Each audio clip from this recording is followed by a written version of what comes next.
মহাকাশের রহস্যভেদে চেষ্টার শুরুটা ৫০-এর দশকে।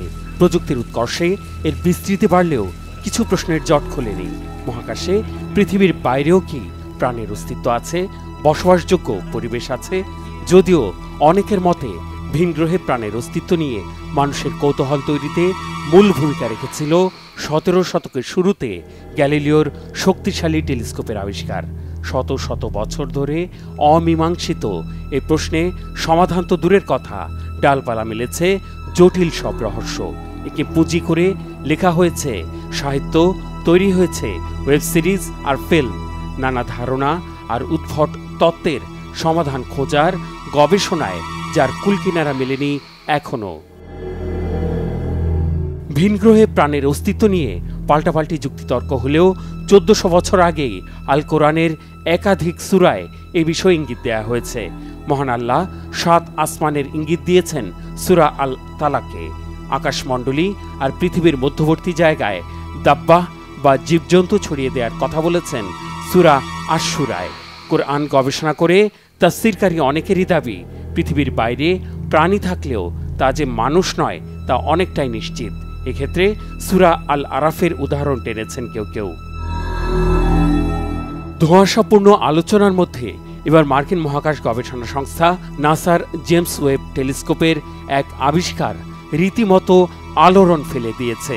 সৌরজগতের বাইরের এক গ্রহের বায়ুমণ্ডলে বিজ্ঞানীরা এমন গ্যাসের রাসায়নিক চিহ্ন পেয়েছেন যা শুধু পৃথিবীতে জৈবিক প্রক্রিয়ায় উৎপন্ন হয়। বলা হচ্ছে সৌরজগতের বাইরের কোনো গ্রহে সম্ভাব্য প্রাণের অস্তিত্বের সবচেয়ে শক্ত প্রমাণ এটি। এটি সৌরজগতের বাইরে প্রাণের অস্তিত্ব অনুসন্ধানের ক্ষেত্রে এক যুগান্তকারী মুহূর্ত। প্রথম কোনো ভিন গ্রহের ইঙ্গিত যা সম্ভবত বসবাসযোগ্য। আমরা প্রমাণ করেছি বর্তমান সুযোগ সুবিধা ব্যবহার করে সম্ভাব্য বাসযোগ্য গ্রহে জৈব চিহ্ন শনাক্ত করা সম্ভব। আমরা পর্যবেক্ষণমূলক অ্যাস্ট্রোবায়োলজির যুগে প্রবেশ করেছি। K2-18b নামক গ্রহের বায়ুমণ্ডলে ডাইমিথাইল সালফাইড এবং ডাইমিথাইল ডাইসালফাইড পাওয়া গেছে।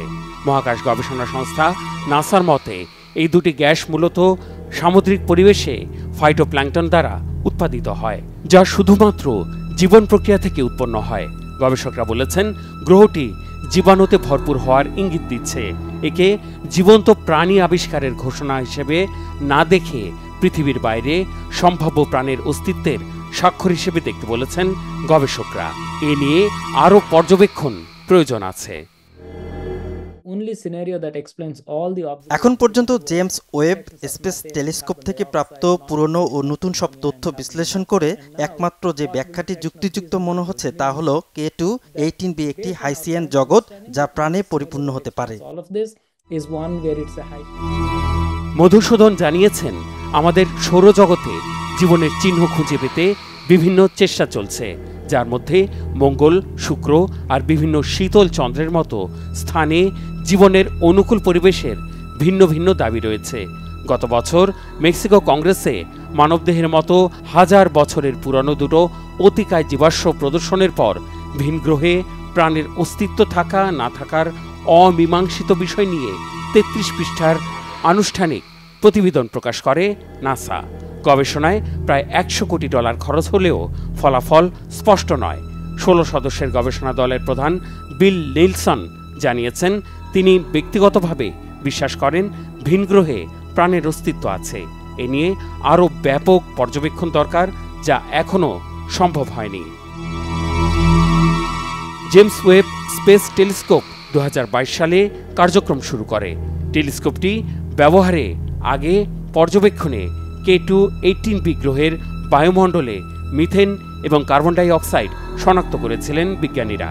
এখন শুধু মহাকাশ গবেষণায় প্রযুক্তির সক্ষমতা আরও বৃদ্ধির ধারাবাহিকতায় ভিন গ্রহের প্রাণীর উপস্থিতির শক্ত প্রমাণের যুগান্তকারী উদ্ভাবনের অপেক্ষা। Mehrab Hussain Khan, Bangla vision news desk.